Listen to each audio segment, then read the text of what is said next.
ৰূপহী পথাৰ আৰু ইয়াতেই আছে আহোম শাসনকালত নিৰ্মাণ হোৱা আন এক মনিউমেণ্ট ৰংঘৰ। ইতিহাসৰ পৃষ্ঠা লুটিয়ালে গম পোৱা যায় যে প্ৰথমতে স্বৰ্গদেউ ৰুদ্ৰসিংহই কাঠ আৰু বাঁহেৰে এই ৰংঘৰ নিৰ্মাণ কৰাইছিল আৰু পাছত স্বৰ্গদেউ প্ৰমত্ত সিংহই ইয়াক আজিৰ ৰংঘৰৰ ৰূপ দিয়ে। ৰংঘৰ মানে হৈছে মনোৰঞ্জনৰ ঘৰ, অৰ্থাৎ ইয়াতে আগতে বিভিন্ন অনুষ্ঠান আয়োজিত হৈছিল। ৰংঘৰৰ গাঁথনি সামগ্ৰিকভাৱে এটা অষ্টভুজ আকৃতিৰ।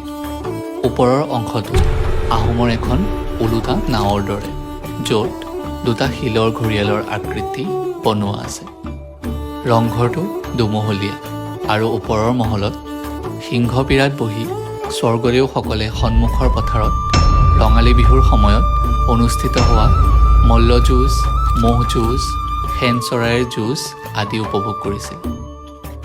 ৰংঘৰ বিশেষকৈ বৰালি মাছ, বৰা চাউল, হাঁহৰ কণী, মাটিমাহ আদিৰ সংমিশ্ৰণ কৰি চিমেণ্ট প্ৰস্তুত কৰি মাটিৰ ইটাৰে নিৰ্মাণ কৰা হৈছিল। উল্লেখ্য যে ৰংঘৰ হৈছে এছিয়া মহাদেশৰ আটাইতকৈ পুৰণি এক এম্পি থিয়েটাৰ। আশা কৰিছোঁ আহোম স্বৰ্গদেউসকলৰ সোণালী ইতিহাস সদায়ে জিলিকি ৰওক।